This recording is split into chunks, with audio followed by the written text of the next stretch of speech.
और ताबीज। सुप्रिया का रोज किसी न किसी बात पर अपनी बहू तारा से झगड़ा होता ही रहता। दोनों स्वभाव से जिद्दी और अड़ियल थे। दोनों में से कोई भी एक दूसरे के आगे झुकना नहीं चाहता था। फिर एक दिन, तारा कहाँ मर गई थी तू अभी तक? सुबह से शाम हो गई, घर में इतना काम पड़ा है, ये सब छोड़कर कहाँ मौज मस्ती करने गई थी? आपके घर के सारे काम करने का मैंने ठेका नहीं ले रखा। आप भी तो अपने दोस्तों के साथ किटी पार्टी करने जाती हैं, तब तो मैं आपको नहीं टोकती। अरे मैं तेरी सास हूँ, तू मेरी सास नहीं है। सास है तो क्या मुझे चैन की सांस नहीं लेने देंगी आप? बहुत जबान चलने लगी है तेरी आजकल। आने दे मेरे बेटे को घर पर, फिर देख तेरी कैसे क्लास लगवाती हूँ। आपके पास और काम ही क्या है? बाहर पड़ोसियों से मेरी बुराई करना और घर में पति से। हाँ तो अब तेरा काम भी तो ऐसे ही होते हैं ना। तारीफ के लायक कोई भी काम किया है तूने आज तक? बस जुबान चलवा लो, कैंची से भी तेज चलती रहती है। सिर्फ जुबान ही नहीं, हाथ पैर भी चलते हैं, जिनकी वजह से आपको घर में इतनी सफाई देखने को मिलती है, वरना आपको तो अपनी किटी पार्टियों से फुर्सत नहीं मिलती। तो कहना क्या चाहती है? घर का क्या सारा काम तू खुद अकेला करती है? तो और क्या नौकरानी करती है? इसी तरह तारा और सुप्रिया में आए दिन लड़ाई होती। दोनों के दिन की शुरुआत ही एक दूसरे से लड़कर शुरू होती और लड़कर ही खत्म होती, मानो ये अब उनकी दिनचर्या का हिस्सा बन चुकी हो। शाम को तारा का पति वैभव घर आता है। वैभव को देखते ही उसकी माँ सुप्रिया उसके पास आती है और कहती है, बेटा वैभव, अच्छा हुआ जो तू आज जल्दी घर आ गया। देखना तेरी बीवी सुबह से मुझसे लड़ी जा रही है।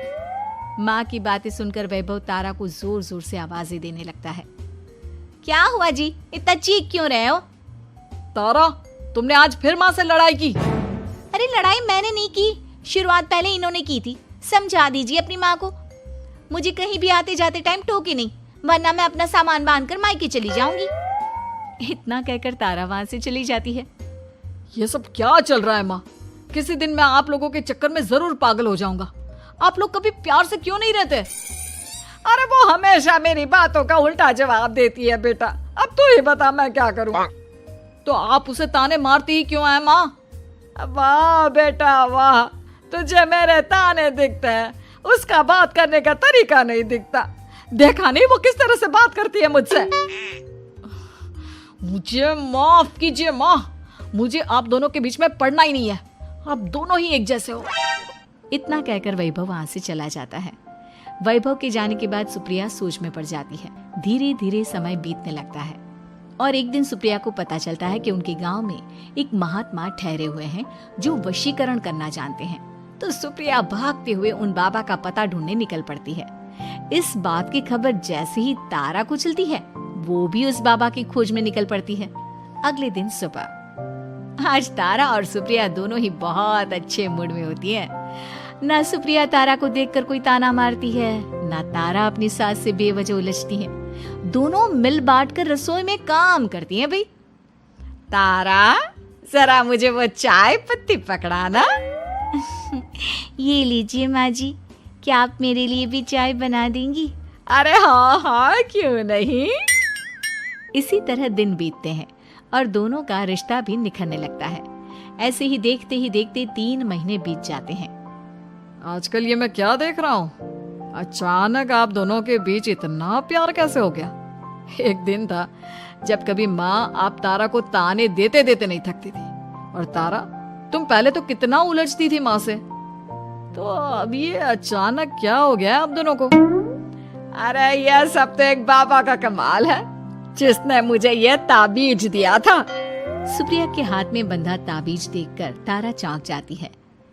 ये ताबीज तो उस बाबा ने मुझे भी दिया था, आपको अपने वश में करने के लिए। इसका मतलब तू भी उस बाबा से मिलने गई थी? आपकी हरकतों की वजह से ही मुझे जाना पड़ा था। ये सब क्या चल रहा है? मुझे तो आप लोगों की कोई भी बात समझ में नहीं आ रही।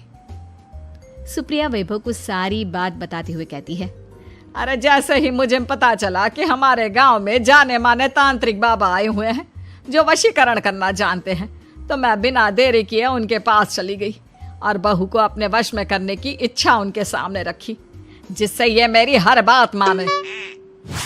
बाबा, मैं अपनी बहू से बहुत दुखी हो चुकी हूँ। वो मेरी एक बात नहीं मानती।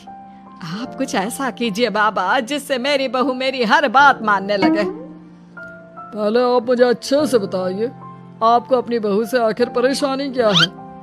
बाबा वो मुझसे कभी प्यार से बात नहीं करती। मैं उसे एक बात सुनाती हूँ तो वो पलट कर 4 बातें सुनाती है। आप कुछ ऐसा कीजिए ना जिससे मेरी बहू सारी बातें मानने लगे। बाबा सुप्रिया की बातों को ध्यान से सुनते हैं और उसके बाद सुप्रिया को एक काले रंग का ताबीज देते हुए कहते हैं, ये ताबीज तुम्हें अपने गले में पहनना है और जब तक मैं ना कहूँ तब तक इसे उतारना मत। तो क्या इस ताबीज की मदद से मेरी बहू मेरे वश में हो जाएगी? सिर्फ वश में ही नहीं, इस ताबीज के कारण तुम्हारी बहू तुम्हारे आगे पीछे भी घूमने लगेगी। लेकिन बस तुम्हें कुछ काम करने होंगे। कैसा काम बाबा जी? तुम्हें अपनी जुबान पर काबू रखना होगा। उससे जो भी काम करवाना हो हमेशा प्यार से बात करनी होगी। धीरे धीरे वो तुम्हारी मुट्ठी में आ जाएगी। अरे ठीक है बाबा जी, जैसा आप कहेंगे ठीक मैं वैसा ही करूंगी। तारा ये सब सुनकर चौंक जाती है।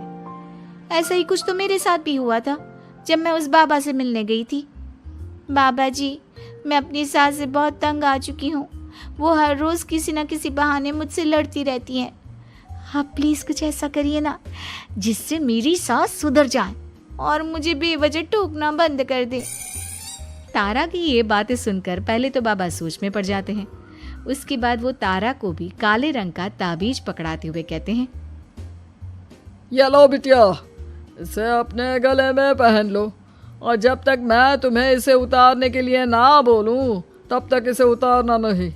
इस ताबीज को पहनने से तुम्हारी सास तुमसे प्यार करने लगेगी और दिन रात तुम्हारे आगे पीछे घूमेगी। ये सुनकर तारा बेहद खुश हो जाती है। बाबा, इस ताबीज का असर कब तक होगा? अगर तुमने मेरी सारी बातें मानी तो इस ताबीज का असर तुम्हें 2 दिन बाद ही दिखने लगेगा। उसके लिए सबसे पहले तुम्हें अपनी सास को इज्जत देनी होगी, उनके साथ प्यार से बर्ताव करना होगा और अगर कोई भी काम भी करवाना हो तो प्यार से ही बात करनी होगी। फिर देखना वो कैसे तुम्हारे इशारों पर नाचती है। ठीक है बाबा जी, जैसा आपने कहा है मैं ठीक वैसे ही करूंगी। इसका मतलब उस बाबा ने हम दोनों को एक जैसे ताबीज देकर पागल बना दिया। जरूर कोई ढोंगी बाबा होगा। इतने में ही बाबा भी उनके घर पहुंच जाते हैं और मुस्कुराते हुए उनकी ओर आते हैं और उनसे उनके हालचाल पूछते हुए कहते हैं, ताबीज का असर हुआ या नहीं? बाबा जी, आपने हमें एक ही जैसा ताबीज देकर पागल बनाया है। ऐसा कैसे? ताबीज ने अपना काम तो पूरा ही किया है। आप दोनों को देखकर लगता तो नहीं कि अब भी आप लोगों के बीच कोई खटपट है। खटपट तो नहीं है बाबा जी। अब तो मेरी बहू मेरी हर छोटी बड़ी जरूरतों का ख्याल रखती है, मेरी सेवा करती है। हाँ, वैसे अब तो मम्मी जी मुझे ताने भी नहीं देती और ना ही कहीं आने जाने में टोकती हैं। जानते हो ये सब कैसे संभव हुआ? कैसे बाबा जी? यह सब तुम दोनों के कारण ही संभव हुआ है। मैंने जो ताबीज दिया था वो सिर्फ एक धागा ही था। ये चमत्कार तो तुम दोनों ने अपनी जुबान पर संयम रखकर प्यार और संयम के साथ काम करके किया है। बिटिया, कुछ कमी तुम्हारे अंदर थी तो कुछ कमी तुम्हारे सास के अंदर थी। इसीलिए तुम दोनों को सुधारने और तुम्हारी गलती का एहसास कराने का यही एक रास्ता था। बाबा की ये सारी बातें सुनकर सुप्रिया और तारा एक दूसरे की ओर देखने लगते हैं। अब उन दोनों को अपनी गलती का एहसास होता है। शायद आप सही कह रहे हैं बाबा। मैंने कभी अपनी बहू को समझने की कोशिश ही नहीं की। मैंने भी तो कभी आपकी उम्र और ओहदे का लिहाज नहीं किया और जो जब मन में आया बोलती चली गई। हो सके तो मुझे माफ कर देना मम्मी जी।